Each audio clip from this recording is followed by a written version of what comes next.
So guys, what's up? Welcome back to the channel and welcome back to the amazing class of CA Interlaw. Very good evening to all of you. Very good evening, very good afternoon, very good morning to all of you, and welcome back to the channel. Let's start with the revision. Let's start with the writing practice of the chapter number 9, that is accounts of companies.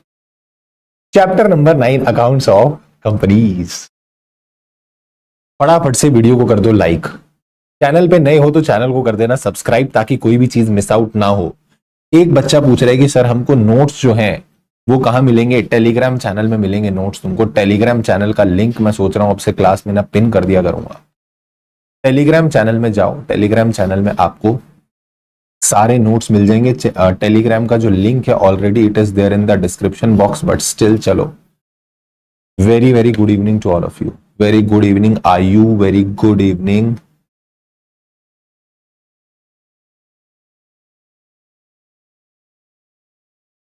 अरे वो thumbnail में हो गया होगा, ठीक है उसको change कर देंगे। Ram very good evening. चलो लक्की कुमार, चिराग, विष्णु, अलिशपा, रौनक, ये की RSN। चलो अब आ जाओ जरा फटाफट से बिना टाइम खराब करे on the chapter number 9। Chapter number 9 के हमको क्वेश्चंस जो है आज करने हैं और इसमें सितंबर 25 के क्वेश्चन भी मैंने कवर कर लिए हैं, ठीक है। तो यू विल गेट दैट सितंबर 25 वाला क्वेश्चन ऑल्सो। जो CSR का क्वेश्चन आया था वो क्वेश्चन मैंने कवर किया है, ठीक है। और स्मॉल कंपनी की, हाँ स्मॉल कंपनी की जो लिमिट है वो अमेंड हो गई है, बट आपके अटेम्प्ट के लिए कोई उसकी रेलेवेंस नहीं है। अभी जो जनवरी में अटेम्प्ट आने वाला है, you have to keep in the mind that 4 and 40 आपको दिमाग नहीं चलाना, ठीक है। 10 और 100 पे आपको नहीं जाना अभी, ठीक है सर। चलो क्वेश्चन नंबर 1 पे आते हैं। आपके लिए यहां 4 और 40 ही लिमिट रहेगी। Paid up share capital 4 crore, turnover 40 crore, वही लिमिट आपको लेके चलनी है। 10 और 100 वाली लिमिट अभी आपको नहीं लिखनी, ठीक है सर। चलो सबसे पहला क्वेश्चन हम उठाते हैं। CSR का क्वेश्चन था, अभी एकदम ताजा गर्मा आया था अभी सितंबर 25 वाले पेपर के अंदर। Chicago Bricks Inc. is a company incorporated in the Chicago, USA in the year 1985 और ये मैन्युफैक्चर करते हैं सीमेंट एंड रिलेटेड प्रोडक्ट्स। ये लोग क्या बनाते हैं? सीमेंट और रिलेटेड प्रोडक्ट्स बनाते हैं। On 10th of April 2022, it commenced the manufacturing in India also through its branch engaged in the manufacture of fly ash bricks used in the construction of building and other infrastructural projects throughout the country। और इन्होंने क्या करा, 2022 में India में भी अपनी एक branch खोली और इंडिया में भी प्रोडक्शन करना क्या कर दिया, शुरू कर दिया through it's branch. The operations of the branch have been growing at a very fast pace और टर्नओवर आपको दे रखा था ब्रांच का कितना, फाइनेंशियल ईयर 22-23 का इतना, 23-24 का इतना और 24-25 का इतना आपको न्यू वाले प्लेलिस्ट से करना है। विष्णु जोशी, इतना आपको टर्नओवर दे रखा है, ठीक है। आपको 3 साल का क्या दे रखा है, टर्नओवर। अब जब पेपर जिन्होंने दिया, अभी सितंबर वाला पेपर जिन्होंने अपीयर किया होगा, वो बच्चे यहां पर ये वाले क्वेश्चन में एग्जाम में फंसे थे कि सर ने तो CSR की लिमिट पढ़ाई थी, वो तो 1000 करोड़ के आसपास जा रही थी, नेटवर्थ 500 करोड़ या उससे ज्यादा होनी चाहिए और टर्नओवर 1000 करोड़ या उससे ज्यादा होना चाहिए, नेट प्रॉफिट 5 करोड़ या उससे ज्यादा होना चाहिए था इन the immediately preceding financial year. पर यहां पर इन्होंने क्या करा, एक छोटी सी गेम खेली और इन्होंने ना आपको एक अकाउंटिंग एडजस्टमेंट दे दी कि ये ब्रांच काम करती है 20% नेट मार्जिन के बेसिस पे, नेट प्रॉफिट मार्जिन के बेसिस पे। मतलब ये कंपनी जितना टर्नओवर कमाती है उसका 20%, जितना टर्नओवर करती है उसका 20% इस कंपनी का नेट प्रॉफिट होता है, उसका 20% इसका नेट प्रॉफिट होता है। तो आपको पता है क्या करना था, आपको इनका 20% निकाल के पहले इनके नेट प्रॉफिट्स निकालने थे। और मैं बोलूंगा CSR इस कंपनी पे लगेगा या नहीं लगेगा? सर इस कंपनी पे CSR लगेगा या नहीं लगेगा? As per the data available, अगर प्रीसीडिंग फाइनेंशियल ईयर में आप अभी खड़े हो in the financial year 25-26, you are in the financial year 25-26, आप 25-26 के फाइनेंशियल ईयर में हो, तो इसके लिए आपका immediately preceding financial year is 24-25। तो 24-25 में अगर कोई तीनों में से एक लिमिट पूरी होगी तो CSR लग जाता है। तो नेटवर्थ का मुझे कोई क्राइटेरिया देनी, मतलब लिमिट देनी रखी तो मैं उसका क्राइटेरिया लगा नहीं सकता। सर मुझे यहां पर टर्नओवर की चीज दे रखी है, बट टर्नओवर देख के तो मुझे लग रहा है कि 1000 करोड़ का कोई सीन बैठ नहीं रहा। बट मेरे को एक चीज नजर आ रही है कि इसका 20% जरा नेट प्रॉफिट निकालो। अगर मैं 85 करोड़ का 20% करूंगा तो इट विल बी 17 करोड़। तो 17 करोड़ का क्या आएगा, नेट प्रॉफिट निकलेगा, जो कि 5 करोड़ से ज्यादा है। तो इस कंपनी पे डेफिनेटली CSR लगेगा। Mister Ramesh, one of the director of the company, advise the branch to comply with the requirement of CSR, और एक सीएसआर कमेटी आपको बनानी पड़ेगी। जबकि ब्रांच ने बोला नहीं नहीं, हमारे ऊपर सीएसआर की कोई, हाँ हमारे ऊपर सीएसआर के प्रोविजन लगेंगे बट हमको सीएसआर कमेटी बनाने की जरूरत नहीं है। तो रमेश जी बोल रहे हैं कि क्या करो, सीएसआर भी कंप्लाई करो और कमेटी भी बनाओ।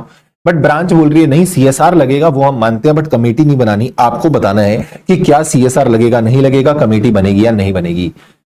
मेरे को कोई एक बच्चा सिर्फ एक चीज का आंसर दे दो, मैं आपको इसको लिखवाना स्टार्ट करूंगा। मुझे एक चीज का आंसर बताओ बस, कितने अमाउंट तक अगर आपका सीएसआर एक्सपेंडिचर है तो आपको कमेटी बनाने की जरूरत नहीं होती।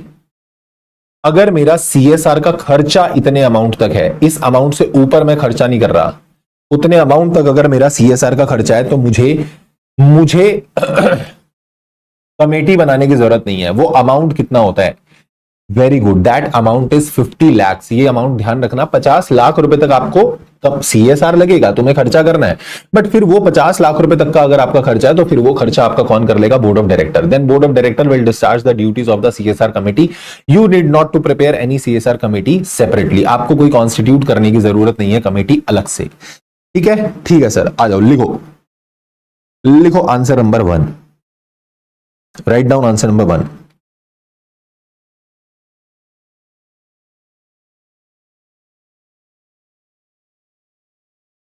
As per section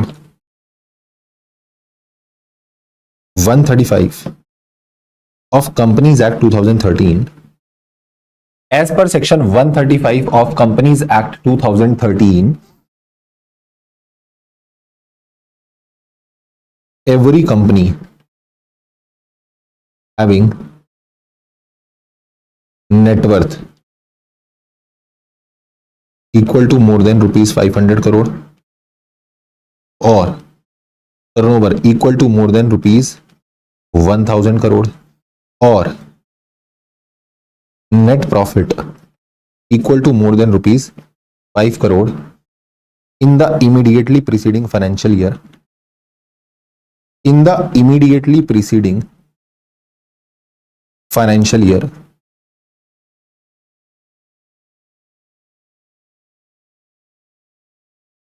shall constitute a CSR committee and comply with CSR provisions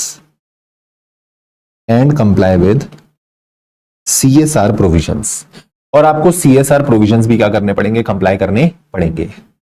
तो आपको सीएसआर कमेटी बनानी पड़ेगी एंड सीएसआर प्रोविजंस कंप्लाई करने पड़ेंगे। CSR committee must consist of at least 3 directors,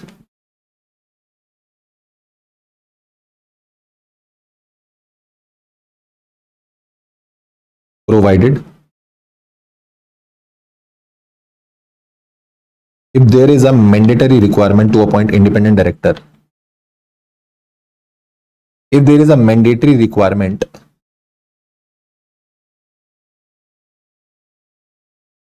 ये रुको, ऐसे लिखो, out of which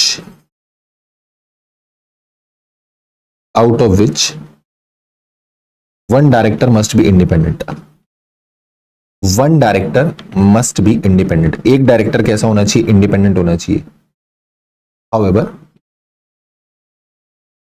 if company is not required to appoint independent director, if company is not required to appoint independent director, अगर आपको independent director appoint करने की requirement नहीं है, then CSR committee can be constituted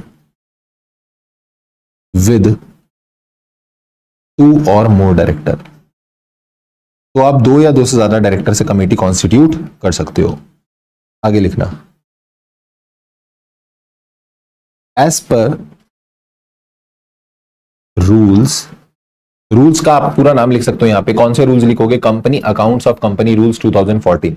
अगर rule number याद है तो रूल नंबर लिख दो, रूल नंबर 3 होता है। अगर रूल नंबर नहीं याद तो कोई बात नहीं, सीधा इतना लिखना, एज पर द रूल्स। आगे पूरा नाम लिखना, वो लिख सकते हो। Rules company accounts of company rules. ठीक है, वो प्राइवेट वाला पॉइंट, अब मैं यहां पे वो प्राइवेट वाला पॉइंट नहीं लिख रहा, उसकी जरूरत भी नहीं है। वैसे तो मैं बोलूं ये वाला भी ना भी लिखते तो भी चल जाता, बट इन्होंने दिया तो ठीक है, चलो एक ये वाला पॉइंट हम कमेटी से रिलेटेड लिख सकते हैं। बट क्योंकि यहां पर हम वो वाला पॉइंट नहीं लिखेंगे कि if there is a private company and it is having only 2 directors then that company can constitute the committee with only 2 directors, वो नहीं लिखने की जरूरत। एज पर द रूल्स लिखो,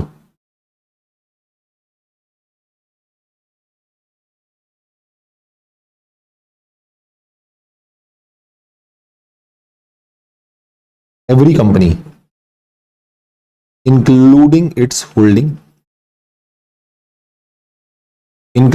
holding subsidiary foreign company having branch office in India shall comply with section 135 and rules if it fulfills the criteria.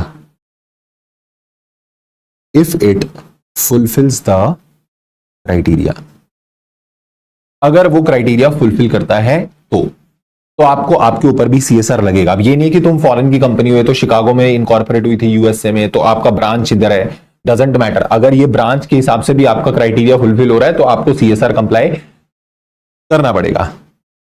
आगे लिखना, as per section 135 the board of director shall ensure that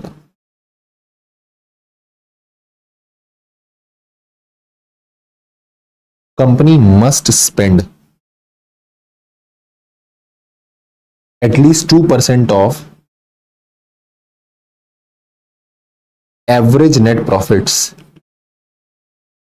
of preceding, at least 2% of average net profit of preceding 3 financial year। पिछले 3 financial year का net profit का average ले लो, उसका जो 2% आएगा कम से कम आपको उतना खर्चा करना पड़ेगा। Of average net profit of preceding 3 financial year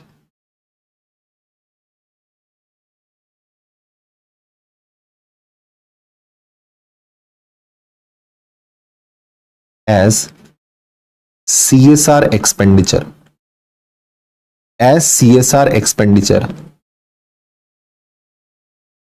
as per its CSR policy,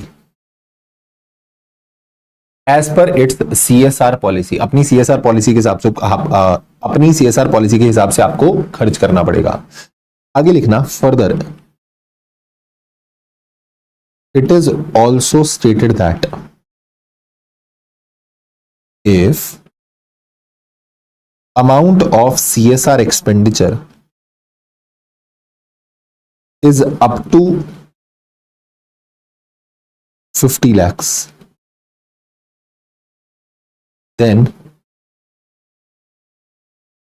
there is no mandatory requirement,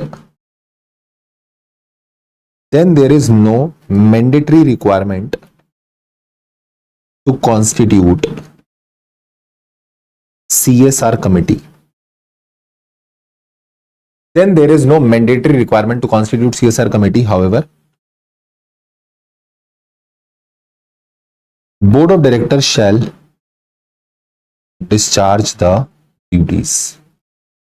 उस केस में board of director duties discharge करेंगे। उसके बाद आप यहां पर कौन सा वाला पॉइंट लिखोगे, और इन्होंने पूछा तो हमने ये सारे पॉइंट तो लिख ही दिए। प्रोविजन वाला लिख दिया कि सीएसआर लगेगा, वो लिख दिया।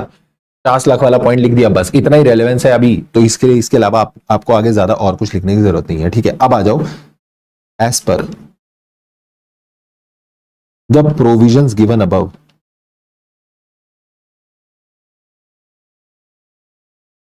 the provisions of CSR shall be applicable to Indian branch, shall be applicable to Indian branch of Chicago Bricks Inc. because their net profit in immediately preceding year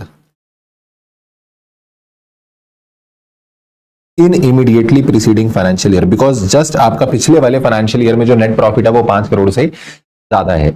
in the immediately preceding financial year exceeds ₹5 crore, that is ₹85 crore का 20%, that is ₹17 crore. So, amount of CSR to be spent shall be calculated as follows. Shall be calculated as follows. तो जो amount of CSR है वो आपको निकालना पड़ेगा. उसके लिए पहले आप तीनों साल के प्रॉफिट का एवरेज ले लो. अब देखो, एक थोड़ी सी मैथ्स आती है. पहले तीनों सालों का मैं अलग अलग 20% निकालूंगा, फिर उसको एवरेज करूंगा, तो बात तो एक ही है. मैं तीनों सालों का अलग अलग 20% निकालूंगा, फिर उसको एवरेज करूंगा, तो बात तो एक ही है. बोलो यस और नो. हाँ सर, वो बात तो एक ही है. तो फिर एक काम करो ना, अलग अलग क्या करना है, आप तीनों को एवरेज कर लो, उसका 20% कर लो. तुमको मैथ्स नहीं समझ में आ रही? अरे भाई, 5 + 8 + 2 डिवाइड बाय 3 कितना आएगा? ये 15 डिवाइड बाय 3 5. अब इसका 20% करूंगा तो एक आएगा ना. अब मैं पहले इसका 20% करूं, ठीक है, वो आएगा 1. इसका 20% करूं तो वो आएगा 4. ठीक है, नहीं सॉरी, 5 का 20% करूंगा, इट विल बी 1. 8 का 1.6, 2 का 0.4, तो 1 + 1.6 + 0.4 डिवाइड बाय 3, वो तब भी 1 ही आएगा. हे भगवान, क्या करवा रहे ये? कुछ नहीं करवा रहे, सिंपल मैथ्स है. ठीक है, थप्पड़ मार लेना अपने आप को अगर नहीं आया तो. नालायक कहीं के, पिटाई हो जाएगी एकदम पिटाई. आपका टर्नओवर है 75 करोड़ प्लस 65 करोड़ प्लस 85 करोड़. इसका एवरेज कर दो और उसका 20% कर लो, और जो ये अमाउंट आएगा, ये तो प्रॉफिट का एवरेज हुआ है अभी, इसका 2% भी करना है. अरे रब्बा, इसका 2% भी करना है. बाबू, यहां तक में तो आपने प्रॉफिट टोटल करा, उसका एवरेज करा, और ये तो प्रॉफिट भी क्या टोटल करा, अभी तो टर्नओवर करा है, टर्नओवर का एवरेज करा, उसका 20% निकाला. ठीक है, जिसको ना समझ में आ रहा हो ना, ये क्या कर रहे हो आप, कुछ मत करना. तुम्हें सिर्फ क्या करना है, 75 का 20 निकालो, वो आएगा 15 करोड़. 65 का 20 निकालना, वो आएगा 13 करोड़. इसका 20 निकालना, वो आएगा 17 करोड़. इन तीनों को प्लस करना, एवरेज करना, वो भी आएगा 15 करोड़. ठीक है, आप ऐसे कर सकते हो, आप ऐसे भी कर सकते हो, फिर उसका 2% ले लेना. ठीक है, आंसर सेम आएगा. हाँ, 30 लाख आ रहा है, 30 लाख आ रहा है. ये आंसर आपका निकल के कितना आएगा? 30 लाख. तो अब आपको 30 लाख रुपए खर्च करना है, बट अगर आपका खर्चा 50 लाख तक होता है तो आपको कमेटी बनाने की जरूरत नहीं होती है. कमेटी बनाने की जरूरत नहीं होती है. ठीक है, लिखो. So as per the above calculation and aforesaid provision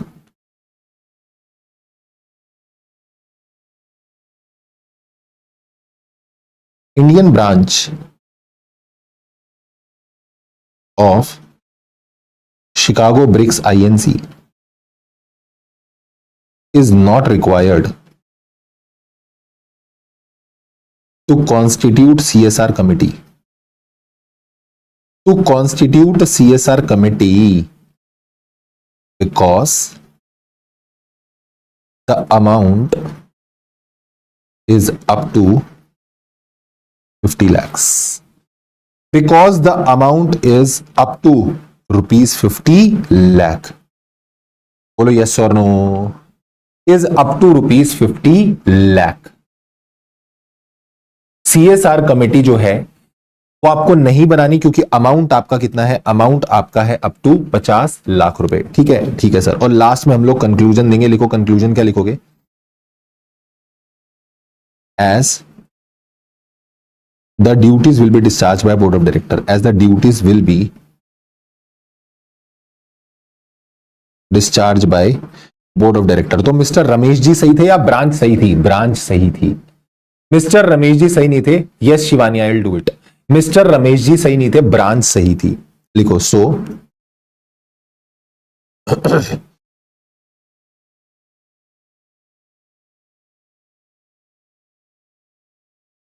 branch ने क्या बोला था? ब्रांच ने बोला था, ब्रांच ने सही बोला था। लिखो सो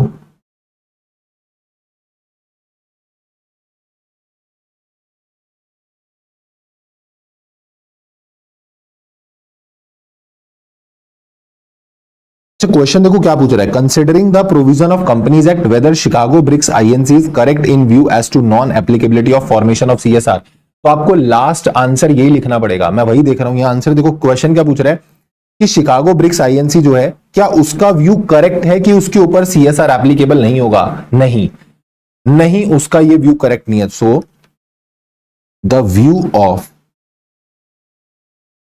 Chicago Bricks Inc, Chicago Bricks Inc is not correct, is not correct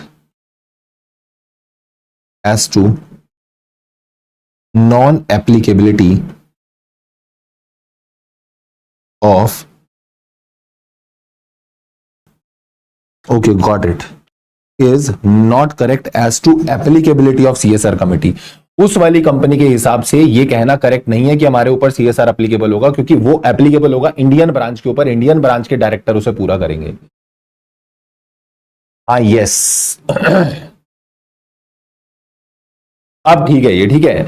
so the view of Chicago Bricks Inc is not correct as to applicability of CSR committee, क्योंकि इंडियन ब्रांच, हाँ yes, it's not correct. Indian branch जो है, Indian branch के ऊपर क्या होगा, applicable होगा, उसके डायरेक्टर उसको पूरा करेंगे। समझ में आ गई बात? Now it is correct, now it is correct. यहां से एप्लीकेबिलिटी रखना और यहां नॉट हट, यहां पे नॉट रखना और यहां से नॉन एप्लीकेबिलिटी हटा देना, ये हटा देना। ओके ओके सर, चलो इधर आओ वापस ये वाले क्वेश्चन पे। तो आपको यहां पर क्या देखना होता है, जो निधि कंपनी होती है जिसके पास 1000 रुपए की फेस वैल्यू के शेयर हो, या फिर मैं बोलूंगा 1% पेड अप शेयर कैपिटल के शेयर हो, इनमें से जो भी लेस आएगा, पहली बात तो इन दोनों लिमिट्स में से जो भी लेस आएगा, उस लेस वाले अमाउंट से ज्यादा के शेयर आपके पास होने चाहिए, तो आपको सेपरेटली डॉक्यूमेंट जाएगा, अदरवाइज नहीं जाएगा। लिखो as per section 136, as per section 136। ये सितंबर 25 तो भाई साहब बेड़ा करा गया। As per section 136 of companies act 2013, in case of Nidhi company,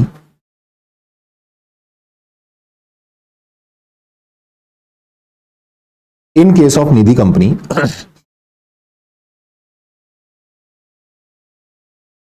members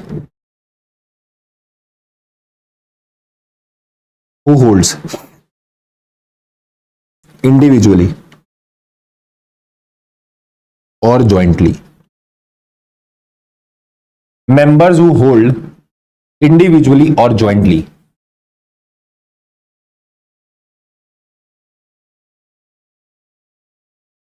shares of more than the lower of 1% of paid up share capital or ₹1000 face value, इन दोनों का जो भी लोअर निकल कर आएगा, उस लोअर से ज्यादा के शेयर जिसके पास होंगे, इन दोनों का लोअर निकल कर आएगा, उस लोअर से ज्यादा के शेयर जिसके पास होंगे, उस लोअर से ज्यादा के शेयर जिसके पास होंगे,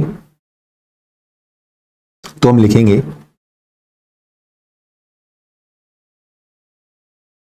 shall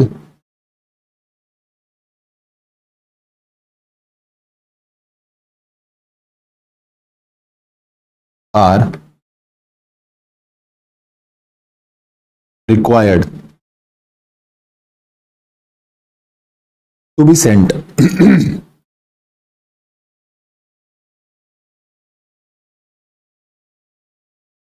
the notice and documents. Section 136 shall be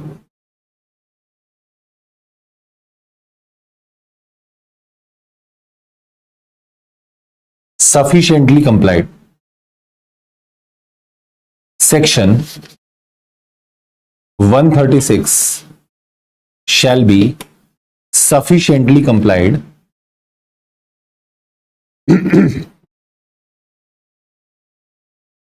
if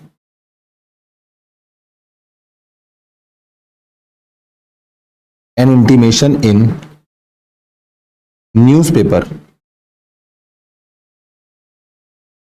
circulated in district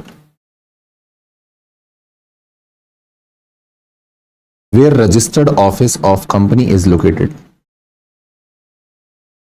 Where registered office of company is located stating the date, time, venue of AGM. Stating the date, time, venue of AGM and financial statement along with annexures on the notice board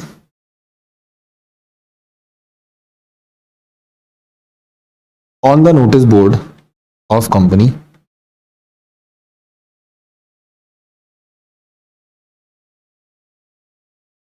तो आप notice board पे publish कर दो और एक काम करो कि आप इसको न्यूज़पेपर में छाप दो. So in given case उपकार निधि limited was only required to send such notice of AGM and other documents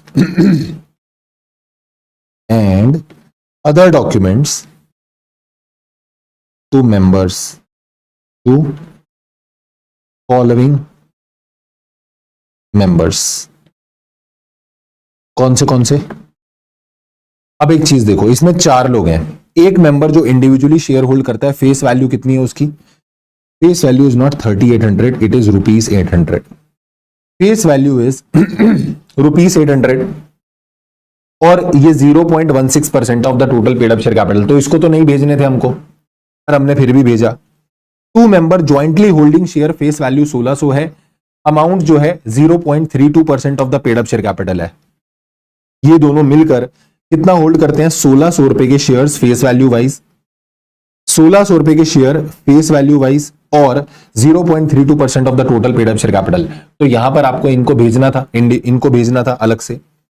and all the remaining member who are holding more than 1.2% of the total paid up share capital of the company. तो ये बंदे जो 1.2% hold करते हैं, इनको भी भेजना था.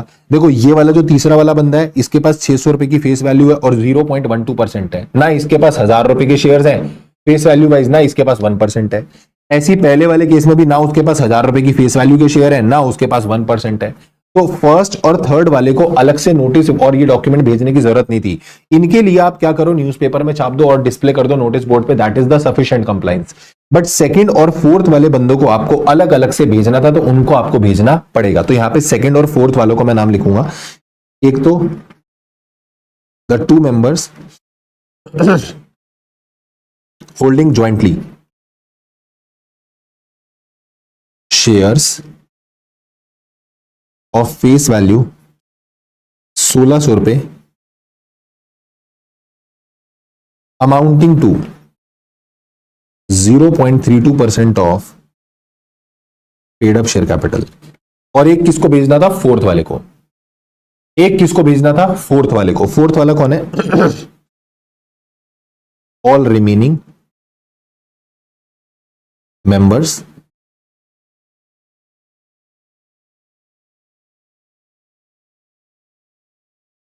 individually holding more than 1.2% of paid up share capital of company, or other members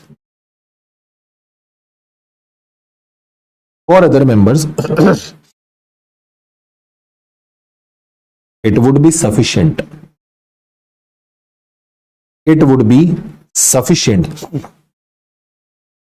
if an intimation of AGM is published in newspaper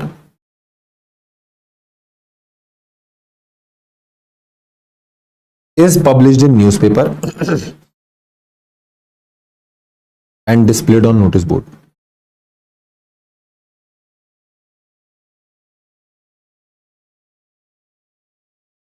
There is no need to send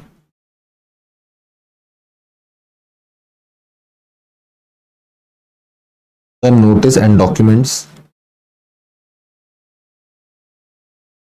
to remaining member personally. बाकियों को आपको personally भेजने की जरूरत, the remaining members personally, बाकियों को आपको personally भेजने की जरूरत नहीं है। ठीक है जी।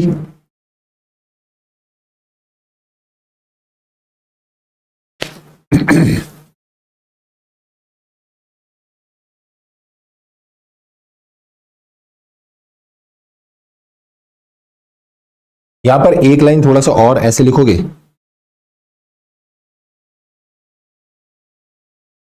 As per section 136 of companies act 2013, notice and other documents are to be sent to all members, but in case of Nidhi company, member who hold individually or jointly with this are required to be sent the notice and documents. Are entitled to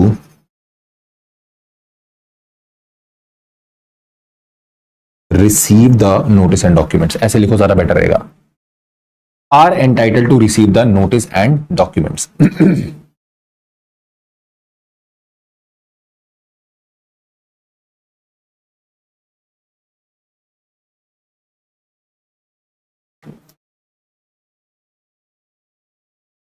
and on the notice board of the company also.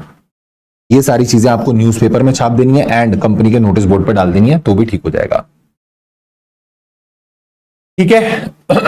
ये सारी चीजें आपको कहां डाल देनी है? Notice board पर डाल देनी है, और साथ में आपको क्या कर देना है? इसको सर्कुलेट करा देना है न्यूज़पेपर में, and it is okay. Okay sir, इसके बाद आ जाओ थर्ड क्वेश्चन पे। लो, फिर सितंबर 24 का क्वेश्चन आ जाता है। Right Trading Limited is a company engaged in the trading automobile spare parts. ये कंपनी क्या बनाती है? ऑटोमोबाइल पार्ट्स बनाती है। During the current financial year 24-25, mister J the CFO retired due to bad health. Mister J जो थे वो retire हो गए। The company appointed mister C as the new CFO.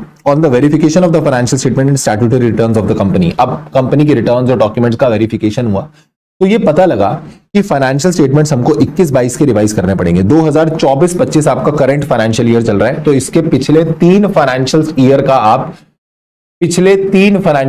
का आप क्या कर सकते हो? पिछले तीन फाइनेंशियल ईयर का आप रिवीजन करा सकते हो। 24-25 में आप खड़े हो तो पिछले तीन फाइनेंशियल ईयर होंगे 23-24, 22-23 एंड 21-22। तो आप अगर अभी 24-25 में खड़े हो तो इससे पिछला आपका 23-24 बैठेगा, इससे पिछला आपका 23-24 बैठेगा, इससे पिछला 22-23 बैठेगा, और इससे लास्ट वाला आपका 21-22 बैठेगा। आप इन पिछले 3 सालों के फाइनेंशियल स्टेटमेंट्स को क्या कर सकते हो? रिवाइज कर सकते हो। बट यहां पर ये बोल रहे हैं 21-22 के फाइनेंशियल रिवाइज होने, तो क्या मैं बोलूं पिछले 3 साल के अंदर अंदर ही एक साल आ रहा है जिसके फाइनेंशियल स्टेटमेंट आपको रिवाइज करने हैं? Yes sir. तो आप फाइनेंशियल स्टेटमेंट रिवाइज कर सकते हो।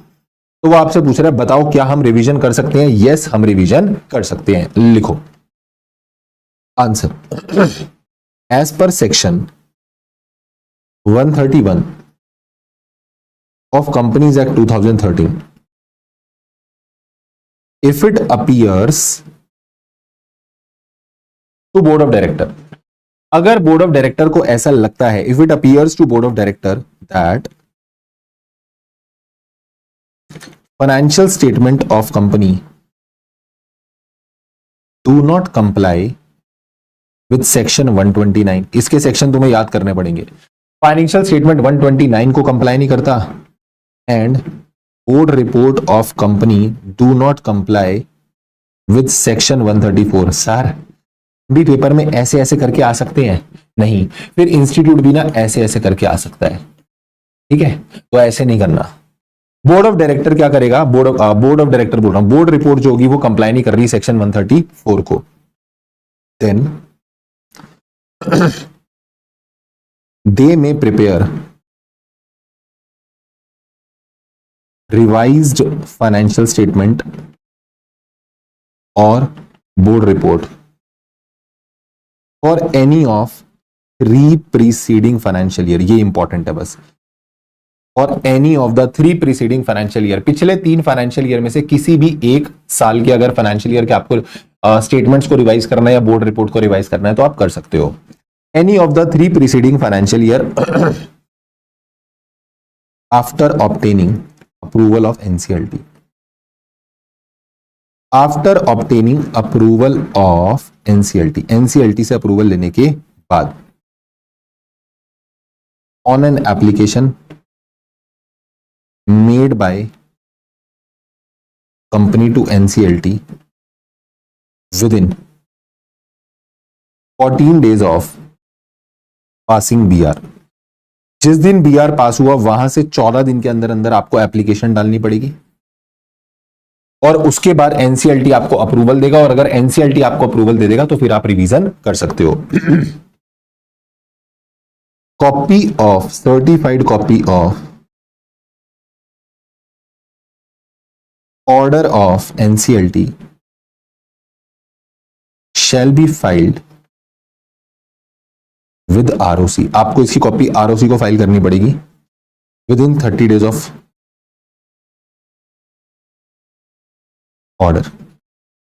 ऑर्डर से 30 दिन के अंदर कॉपी किसको फाइल हो जाएगी, ROC को। तो in the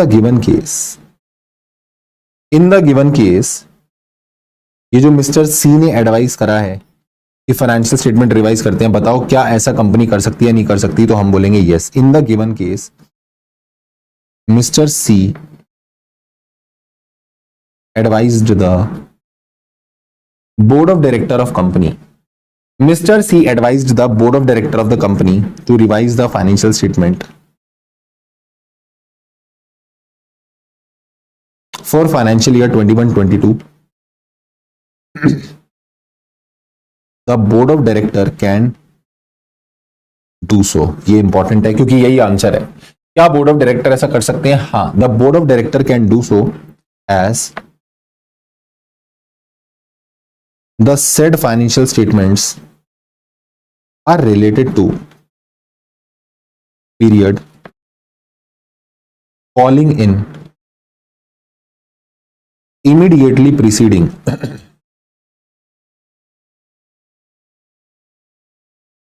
financial year,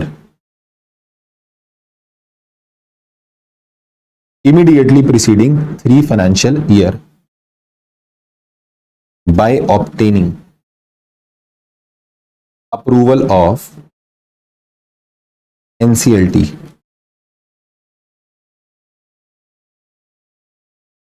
on an application made to NCLT in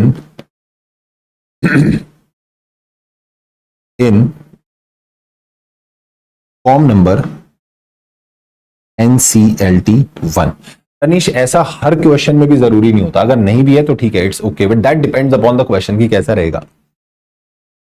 ठीक है, तो आप यहां लिख सकते हो ऐसे that this is the relevant provision of your question, and then उसके बाद ये आपका फैक्ट्स एंड एनालिसिस हो गया, एंड ये आपका फाइनल कंक्लूजन बन जाएगा। क्या आप कर सकते हो ऐसा? Very simple sir, yes very simple. But ये आया था आपका सितंबर 24 में, सितंबर 25 में तो जो तबाही मचाई है, ओहो। आज पहले वाले क्वेश्चन ने जो दिमाग खराब करा भाई। लो अगले क्वेश्चन पे आते हैं। A fraud was reported to SFIO by the statutory auditor of the PQ limited. एक कंपनी है जिसका नाम क्या है, PQ लिमिटेड, और उसके जो स्टैट ऑडिटर है उन्होंने एक रिपोर्ट का मतलब उन्होंने एक फ्रॉड पकड़ा और फ्रॉड की रिपोर्टिंग करी कि इस कंपनी के अगेंस्ट फ्रॉड हो रहा है in the current financial year 21-22। तो फ्रॉड कब रिपोर्ट हुआ, फ्रॉड रिपोर्ट हुआ 2021-22 में। Okay sir. Competent authority during the investigation observed that there is a need to reopen the account of PQ Limited। और उस अथॉरिटी को ऐसा लगा कि बुक्स को रीओपन कराना पड़ेगा, बुक्स में कुछ गड़बड़ है, हमको बुक्स को रीओपन कराना पड़ेगा फॉर द फाइनेंशियल ईयर 15-16। अब आप खड़े हो 21-22 में और 21-22 में आप 15-16 के बुक्स ऑफ अकाउंट रीओपन कराना चाह रहे हो, तो मुझे एक बार जल्दी से बताओगे कि कितने साल के बुक्स रीओपन हो सकते हैं। ये जो अभी ऊपर क्वेश्चन करा था that was for revision, revision पिछले 3 साल की हो सकती है, but books of account reopen कितने साल के हो सकते हैं sir, books of account reopen हो सकते हैं पिछले 8 साल के। और अगर वो इन्वेस्टिगेशन वाला केस था कि ज्यादा लंबे समय के लिए अगर आप बुक्स ऑफ अकाउंट मेंटेन कर रहे हो, तो फिर 8 साल से ज्यादा के अगर आपके बुक्स ऑफ अकाउंट रखे हुए तो फिर वो लंबे समय वाले बुक्स ऑफ अकाउंट ओपन हो सकते हैं। ओह, तो इन्होंने यहां पर एनसीएलटी को एप्लीकेशन डाली कि हम बुक्स ऑफ अकाउंट को रीओपन कराना चाहते हैं, बताओ इस एप्लीकेशन की वैलिडिटी क्या होगी, क्या ये ओपन हो सकता है या नहीं हो सकता, क्या ये ओपन हो सकता है या नहीं हो सकता। ठीक है, मुझे तो लगता है ये वाला क्वेश्चन सेम टू सेम दोबारा पूछेंगे मई 27 में। चलो इधर देखो आंसर, मई 27 में ना आ जाइए। ठीक है, इधर देखो आंसर, देखो आंसर, इसका क्वेश्चन का आंसर क्या लिखा, as per section 130 of companies act 2013 a company shall reopen its books of account and recast its financial statement। आप बुक्स ऑफ अकाउंट को रीओपन कर सकते हो एंड फाइनेंशियल स्टेटमेंट्स को रिकास्ट कर सकते हो। ठीक है, ठीक है सर, रिकास्ट कर सकते हो on an application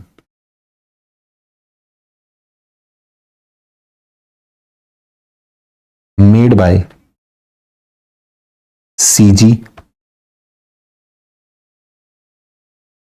income tax authority, SEBI, any regulatory body और person concerned,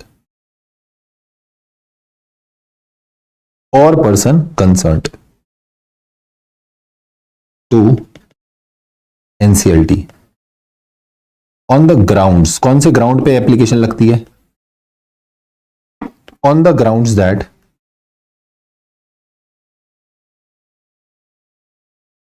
relevant books of account were prepared in a fraudulent manner, were prepared in a fraudulent manner।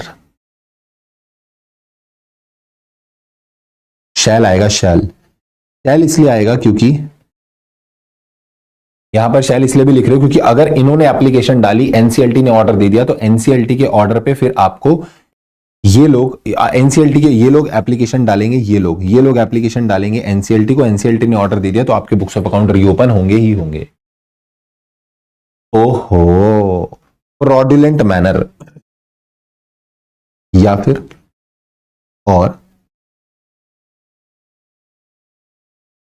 affairs of company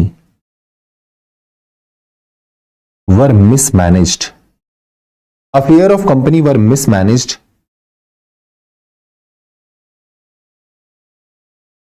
during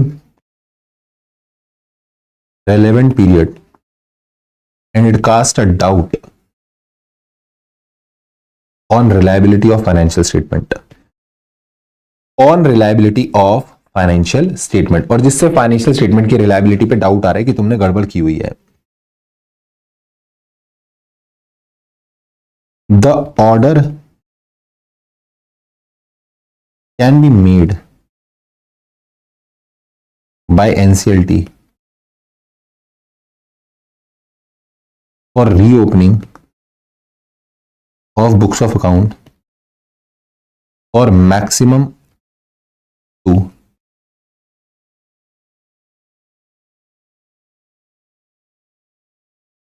for period maximum up to 8 financial year preceding current financial year। आप सिर्फ उस period के लिए order दे सकते हो जो period आपका maximum इस करंट फाइनेंशियल ईयर से पिछले 8 साल जो होंगे, पिछले 8 फाइनेंशियल ईयर जो होंगे उसके अंदर वो पीरियड फॉल करना चाहिए। उससे ज्यादा पुराने के लिए बुक्स ऑफ अकाउंट रीओपन नहीं हो सकते। इसी का एक सिमिलर क्वेश्चन भी है, जैसे इस क्वेश्चन में वैलिड है ये एप्लीकेशन, ठीक है। इसी का एक सिमिलर क्वेश्चन मेरे खुद के इंटर के एग्जाम में आया था, दैट वाज चेतन लिमिटेड करके क्वेश्चन था। उसमें इनकम टैक्स अथॉरिटी ने एनसीएलटी को एप्लीकेशन डाली थी और उसमें वो कुछ पिछले 11-12 साल पुराने बुक्स ऑफ अकाउंट रीओपन कराना चाह रहे थे। तो वो बोलते हैं बताओ वैलिड है या इनवैलिड है। तो उस क्वेश्चन का आंसर इनवैलिड था, बट इस क्वेश्चन का आंसर क्या होगा? Valid. It is valid. So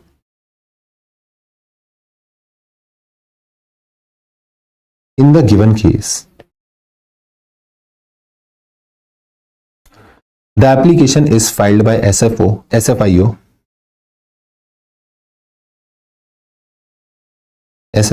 a competent authority, उसने एप्लीकेशन फाइल करी है क्योंकि रेगुलेटरी अथॉरिटी में आ जाएगा। A competent authority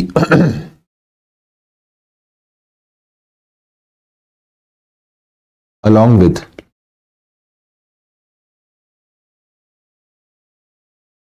the recommendations to open books of account for 2015-16 as the period of reopening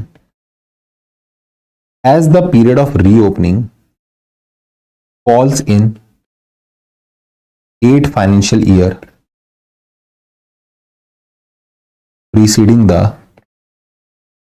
current financial year। ये facts and analysis हो जाएंगे आपके। तो मैं कंक्लूजन लिखूंगा, तो it can be concluded that, so it can be concluded that, the application filed to NCLT is valid।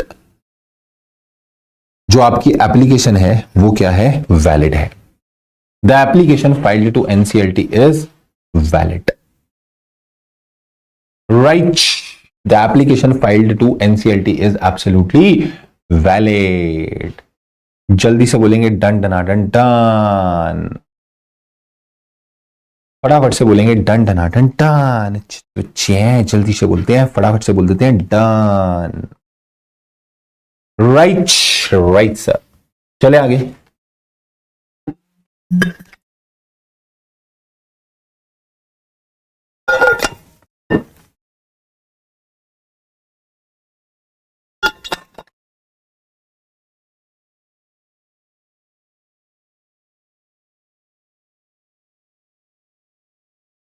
WhatsApp पे, Telegram में Mukta. Question number 5, Dhimal limited is a company incorporated in India. एक कंपनी है जो कहां पर incorporated? India में। ध्यान से सुनना।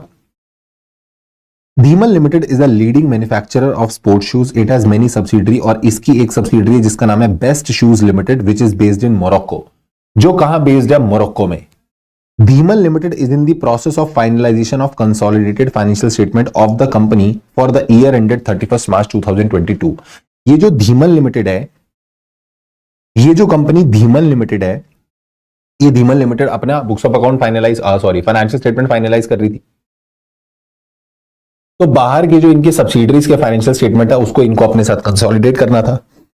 The account section of the Dhimal limited requested the management of that बाहर वाली कंपनी कि आप अपने स्टैंड अलोन फाइनेंशियल स्टेटमेंट हमें दो ताकि हम उसको अपने साथ कंसोलिडेट कर सकें। The subsidiary company prepare it financial statement in the local language of the country. पर वो कंपनी जो बाहर वाली है, जो मोरक्को की है, वो अपने अकाउंट्स मोरक्को की लैंग्वेज में बनाती है। अच्छा, and the same is provided to Indian parent company, और उन्होंने वही वाली सेम चीज पकड़ा दी इंडियन पेरेंट कंपनी को।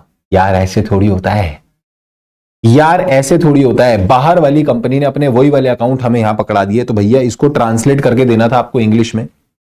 एंड फर्दर आगे क्या बोलता है, उन्होंने बोला हमको ऑडिट कराने की भी जरूरत नहीं है अंडर द मोरक्कन लॉज, मतलब उन कंट्री के लॉज के हिसाब से हमारे ऊपर ऑडिट के प्रोविजन भी नहीं लगते, तो मत करो, कोई बात नहीं, आप ऑडिट मत फॉलो करो। अगर आपको उधर के हिसाब से ऑडिट नहीं करानी, ऑडिट मत कराओ, बट आपको क्या करना पड़ेगा, आपको इंग्लिश की ट्रांसलेटेड कॉपी तो देनी पड़ेगी ना, then only we can consolidate it.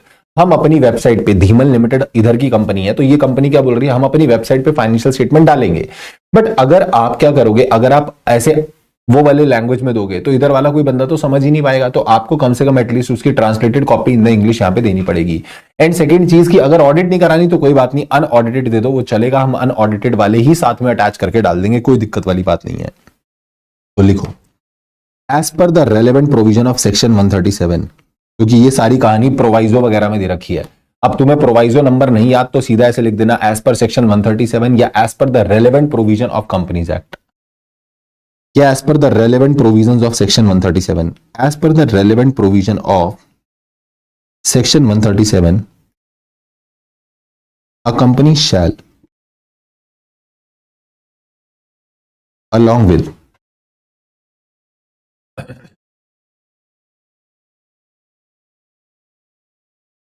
a company shall along with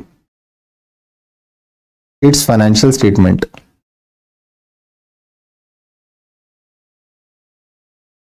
to be filed with ROC attach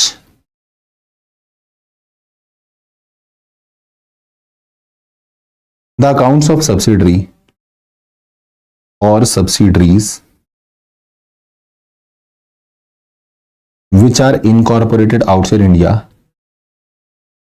which are incorporated outside India and not having any place of business in India, and not having place of business in India, और इनका India में कोई place of business नहीं है, इनका India में कोई place of business नहीं है, they are not having any place of business in India. ठीक है बेटा, ठीक है सर, आगे लिखेंगे provided further that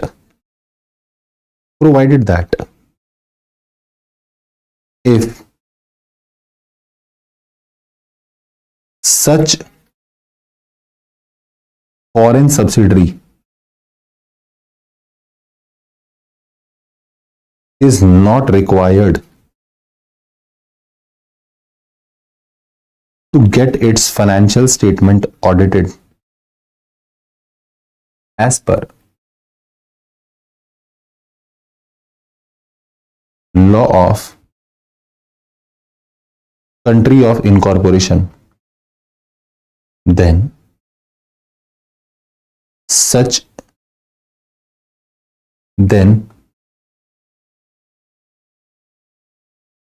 it is sufficient compliance of this section.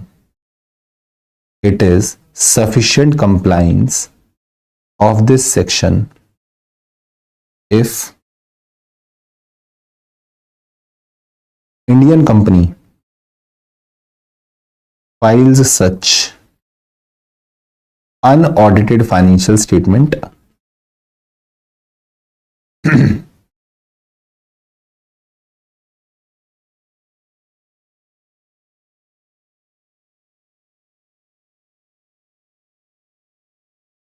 along with declaration to this effect.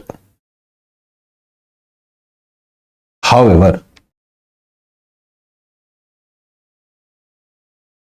if such financial statements are not in English,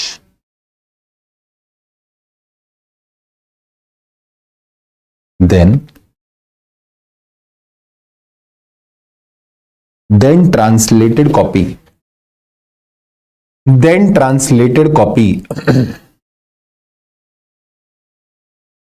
in English must be filed.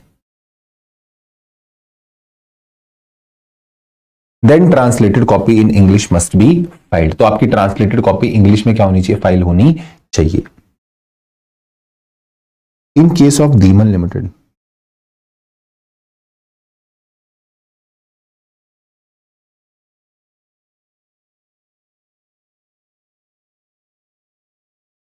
In case of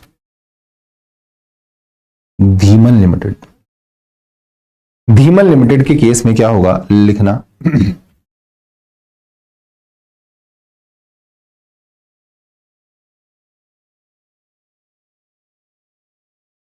एक line और लिखो format of accounts वाली। Further the format of account of foreign subsidiary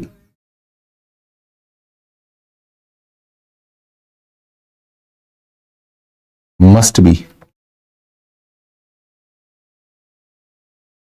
in accordance of Companies Act 2013, but if it is not possible,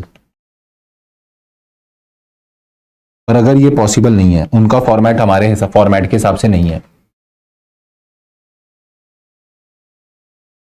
नहीं लिख देना but थोड़ा लिख देना Sakshi. If it is not possible then reasons for deviation must be stated, then reasons for deviation must be stated। तो आपको reason बताने पड़ेंगे, तो आपको रीजन बताने पड़ेंगे। ओके सर लिखो in case of Dhiman limited,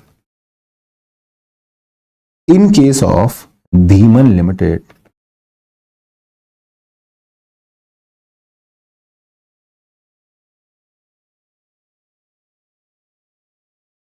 the company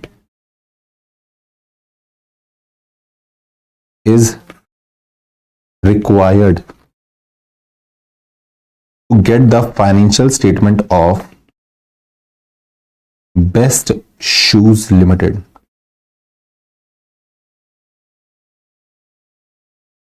translated in English। तो आपको उसे ट्रांसलेट तो कराना पड़ेगा, ऑडिट नहीं करवा रहे कोई बात नहीं वो चलेगा, बट ट्रांसलेट करा लो। To get the financial statement translated in English and it must be aligned as per accounting policies for consolidation। और आपको उसको अपनी पॉलिसीज के हिसाब से अलाइन करना पड़ेगा ताकि आप कंसोलिडेशन कर पाओ, ताकि आप कंसोलिडेशन कर पाओ। आगे लिखना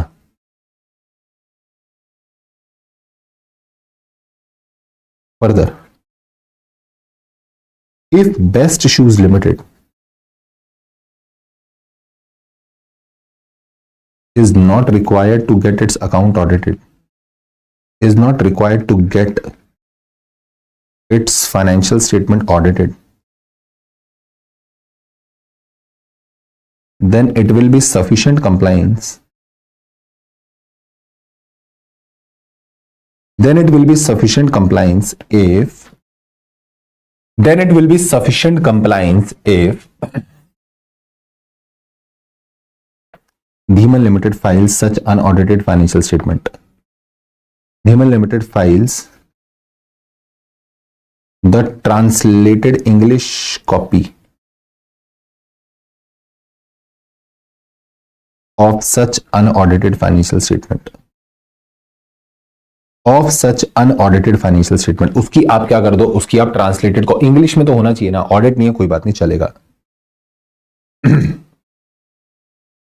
Further, the format of Best Shoes Limited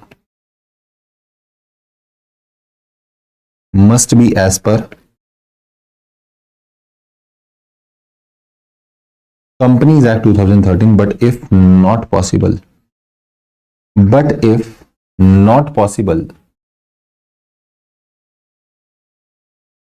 then reasons for deviation must be stated, then reasons for deviation must be stated। तो आपके रीजन आपको बताने पड़ेंगे। This is your answer of this question, very very simple.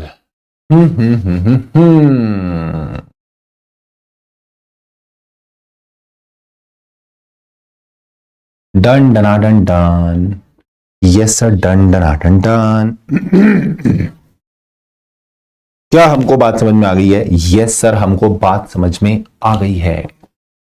क्या हम आगे बढ़ सकते हैं? यस सर, हम आगे बढ़ सकते हैं। कल कौन सा चैप्टर होगा? कल होगा ऑडिट। अब आ जाते हैं इसके बाद अगले क्वेश्चन पे। लास्ट के दो क्वेश्चन जो है दोनों मई 25 के क्वेश्चन हैं, तो इसको अपन निपटाएंगे। Madan private limited is a partially owned subsidiary of Puri limited holding 90% of its share. एक कंपनी है पुरी लिमिटेड। पुरी लिमिटेड,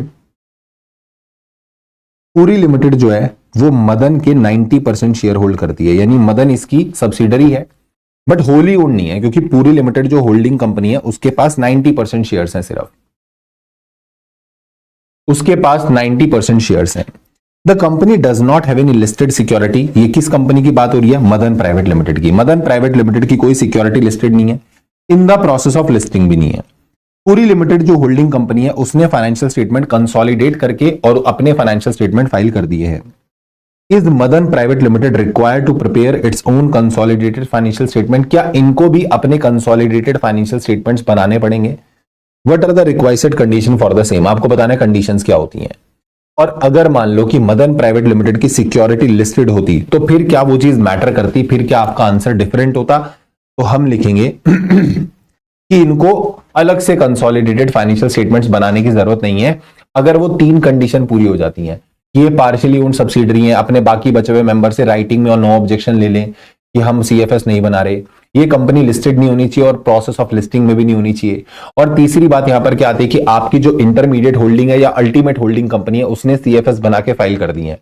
अगर ये तीनों चीजें हो जाए और जो आपने नोटिस लिया है, जो आपने नो ऑब्जेक्शन लिया राइटिंग में, उसका प्रूफ आपके पास होना चाहिए कि आपने इंटीमेशन उनको भेजी थी और उन्होंने नो ऑब्जेक्शन दिया, उसका प्रूफ आपके पास होना चाहिए। अगर ये तीनों कंडीशन पूरी हो गई तो आपको फिर आपको सीएफएस बनाने की जरूरत नहीं है। लिखो as per section 129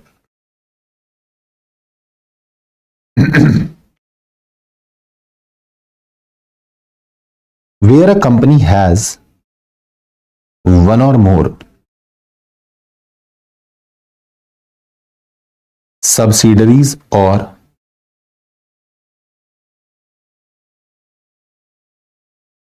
associate company, then it shall prepare consolidated financial statements in addition to stand-alone financial statements. In addition to stand-alone financial statements. ठीक है बेटा, ठीक है sir. And in manner as may be prescribed. In manner as may be prescribed. And such consolidated financial statement shall also be laid before annual general meeting along with stand-alone financial statement. पूरा लिखोगे SFS, stand-alone financial statement. However, a company is not required to prepare CFS if following conditions are satisfied. अगर ये following condition satisfy हो गई तो आपको क्या करने की जरूरत नहीं है, तो आपको सीएफएस बनाने की जरूरत नहीं है। लिखो first, it is wholly owned subsidiary या फिर अ partially owned subsidiary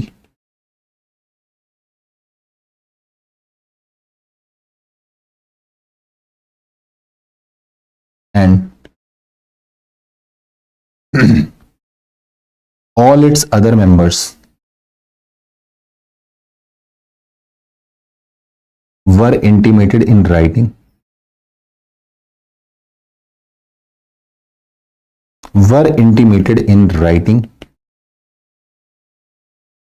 and proof of delivery of such intimation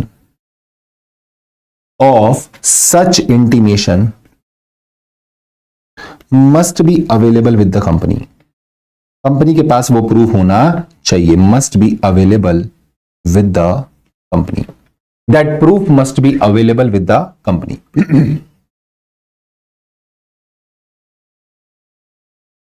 That they do not object for not preparing CFS. कि उनको कोई नो ऑब्जेक्शन नहीं है. तो अगर आप पार्शियली ओन्ड सब्सिडरी हो तो आपके पास प्रूफ ऑफ डिलीवरी होना चाहिए. इंटीमेशन आपको देनी पड़ेगी राइटिंग में, एंड वो प्रूफ ऑफ डिलीवरी अवेलेबल होना चाहिए that they do not object for not preparing CFS. CFS prepare करने के लिए उनका कोई ऑब्जेक्शन नहीं है. Second,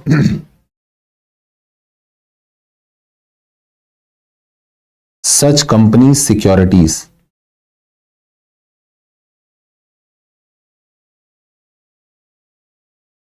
must not be listed or not in process of listing in India or outside India. In India or outside India. In the process of listing नहीं होनी चाहिए. And third,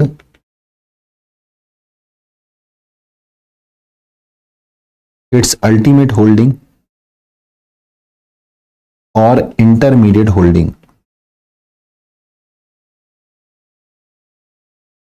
company has filed CFS to ROC. और उसकी intermediate holding ने ultimate holding ने already CFS file कर दिए हैं. तो हम लिखेंगे following are the answers as per aforesaid provision. As per aforesaid provisions. First, क्या मदन प्राइवेट लिमिटेड को अलग से CFS बनाने हैं? तो Madan private limited may get an exemption from preparing CFS. आपको CFS बनाने से क्या मिल सकती है? एग्जम्पशन मिल सकती है. may get exemption from preparing CFS if because such company is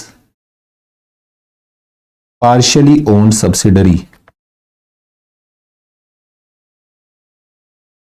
of Puri limited. 90% subsidiary है ये उसकी, क्योंकि आप उसके पार्शियली ओन सब्सिडरी हो. It has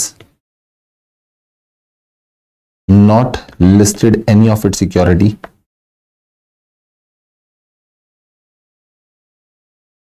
on recognised stock exchange. And third, it's holding company has already filed CFS with ROC. तो ये सब काम हो ही चुके हैं. अगर एक कंडीशन और साबित हो जाए तो इसको एग्जम्पशन मिल जाएगी. और वो कंडीशन क्या है कि इसने इंटीमेशन दिया हो और उसका प्रूफ इसके पास होना चाहिए. सो इट एंश्योर, ऐसे लिखो, so Madan private limited must ensure, Madan private limited must ensure that remaining 10% shareholder, 90% तो पूरी के पास ही है, that remaining 10% shareholder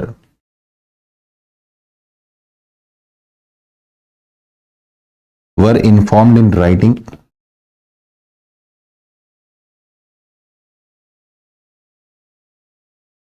and they do not object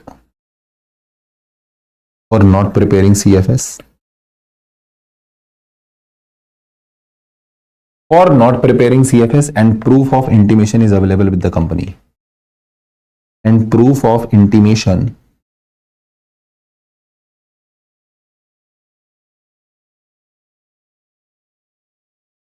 is available with the company. और कंपनी के पास प्रूफ ऑफ इंटीमेशन अवेलेबल होना चाहिए. जी बेटा जी, जी सर। सेकंड क्वेश्चन इसने क्या पूछा था कि अगर मान लो ये कंपनी लिस्टेड होती तो फिर क्या कोई फर्क पड़ता? हाँ, अगर आप लिस्टेड होते फिर तो आपको मैंडेटरली बनानी है CFS. If securities of Madan private limited is listed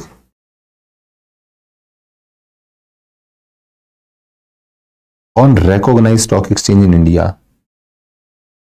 then company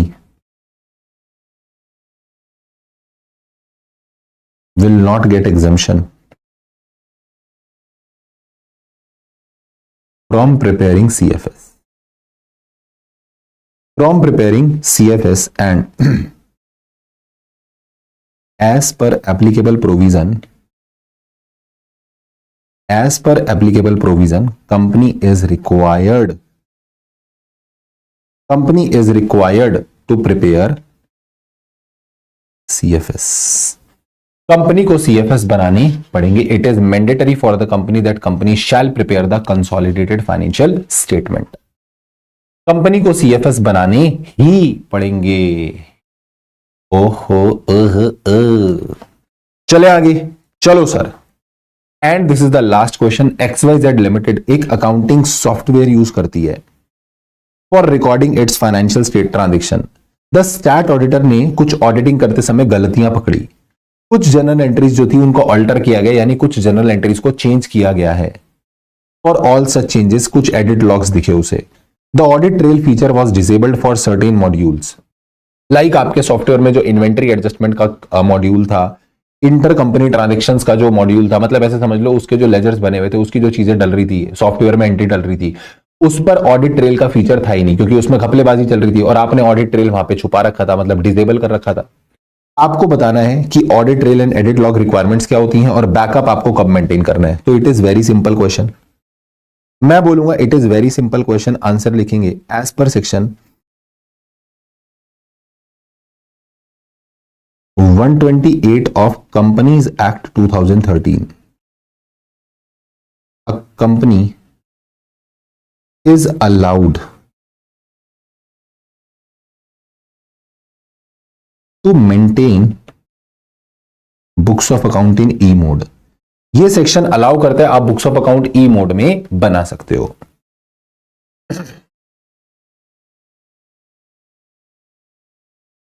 आगे लिखना. As per Rule 3, the books of account maintained in E mode must be accessible in India at all times. Must be accessible in India at all times. हर समय India में accessible होने चाहिए. 24 घंटे all times India में accessible होने चाहिए.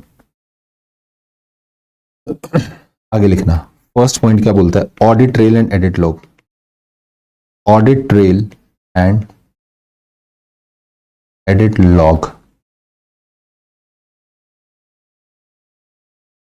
If company uses accounting software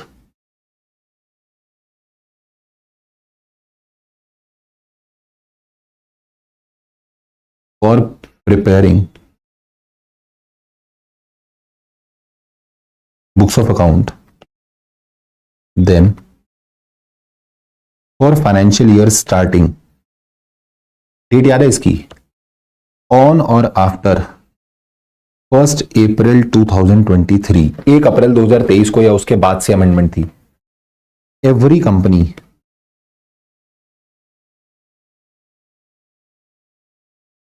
shall use only that accounting software which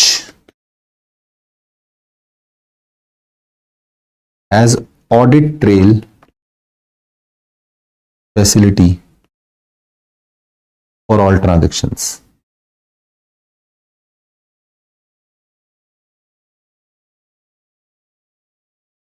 For all transactions.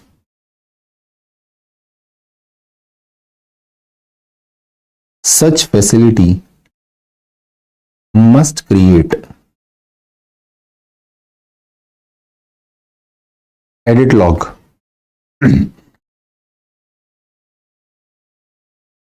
of every change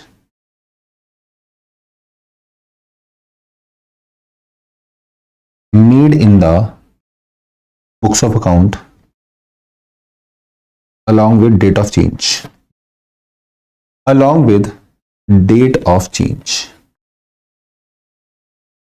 along with the date of change. The company must ensure that audit trail feature must not be disabled. Audit trail feature must not be disabled.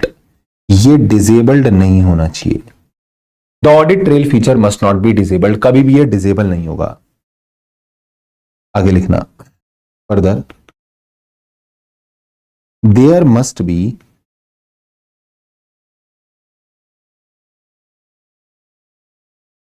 Proper system of storage and retrieval and display of e-records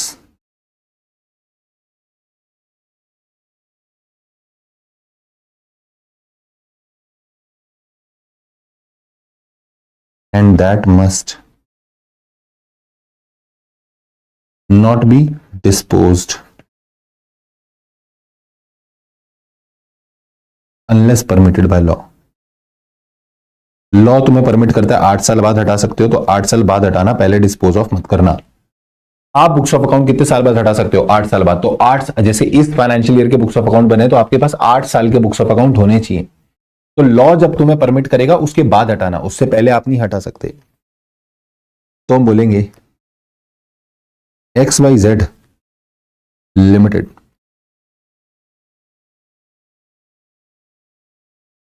has not complied with audit trail and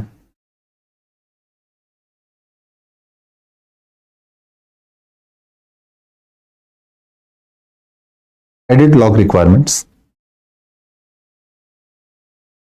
because the journal entries were altered. क्योंकि आपने journal entry alter की थी without creating edit log, without creating edit log, and audit trail feature for some modules was also disabled. और ये feature भी क्या था आपका? ये फीचर भी ऑलरेडी डिसेबल हुआ था, पार्शियली डिसेबल्ड था, नॉट पूरा बट पार्शियली डिसेबल्ड तो था.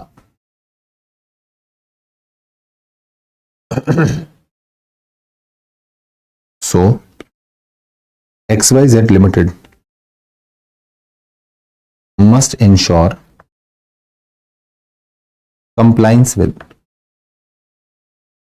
the aforesaid provisions by enabling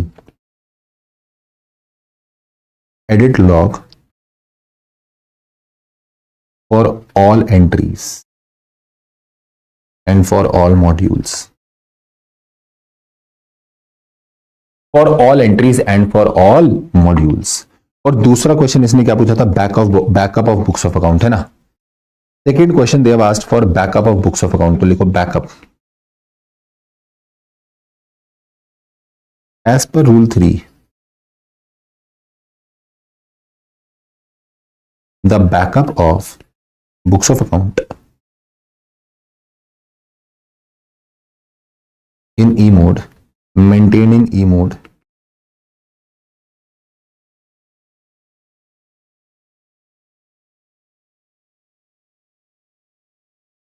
including at a place outside India. भले आप इंडिया में बना रहे हो, इंडिया के बाहर बना रहे हो, including at a place outside India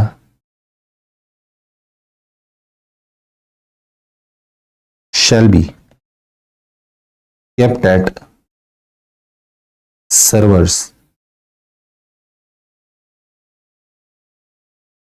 physically located in India on daily basis.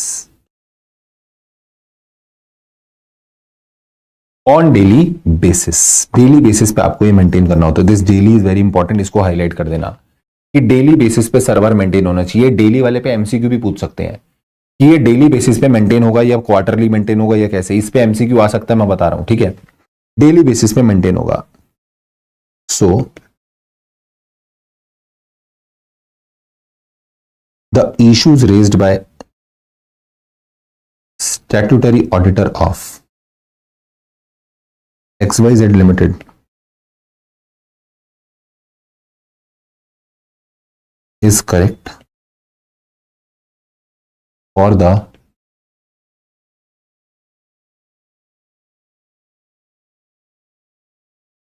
maintenance of audit trail and edit log requirements and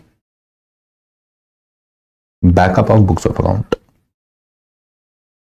and backup of books of account and backup of books of account. Okay Ankit, ये आपका ये question है, ये मई 25 में आया था और सीधा सीधा सा क्वेश्चन था. मतलब एक तरीके से पूरे सेक्शन के प्रोविजन पे नहीं पूछा, बस रूल में से उठा के क्वेश्चन पूछा और उस पे भी प्रोवाइजो में खेल गए सारा.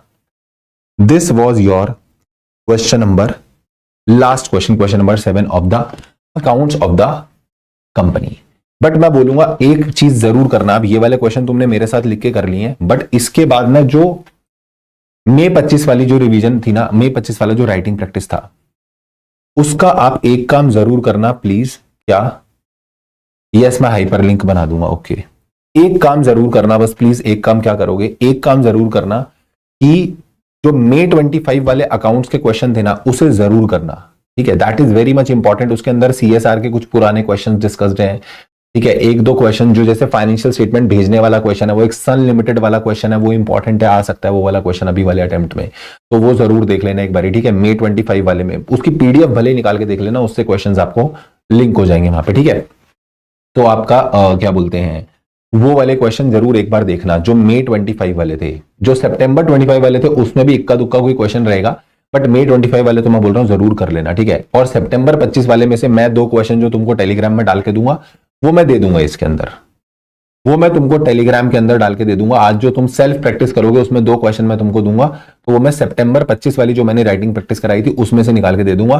बट मई 25 वाले पूरे खुद से करना एक बार, सेल्फ वाले. ठीक है, और इन क्वेश्चंस को एक बार दोबारा से देख लेना. Right sir. तो see you tomorrow for the chapter audit and auditors. Class already scheduled है, वीडियो पे लाइक ठोक देना. See you tomorrow at the same time, at the same place, at the same channel. This is all for today. Thank you so much. Take care. Bye bye. And keep working very, very hard as someone somewhere waiting for a success. Thank you so much. Take care. Tada. Bye bye. और हाँ, deposit कहाँ? Yes, I'll send that PDF return वाला ये भी डाल देता हूँ, deposit वाला भी डाल देता हूँ आंसर्स के साथ. और जो अभी हमने सितंबर 25 वाला वो पहला बवाल क्वेश्चन करा था ना, उसका एक बारी में फाइनल क्या बोलते हैं, पूरा एक ऐसा क्रक्स बना के ना सिंप्लीफाइड फॉर्मेट में, ये वाला जो क्वेश्चन था ये बवाल, इसका सिंप्लीफाइड क्रक्स बना के मैं पिन कर दूंगा उसमें कमेंट में. ठीक है, कमेंट में I will write down that crux और उसके बाद मैं उसे पिन कर दूंगा ताकि थोड़ा सा रेफरेंस के लिए तुम्हारे पास रहे. Right sir. चलो take care, tata, bye bye.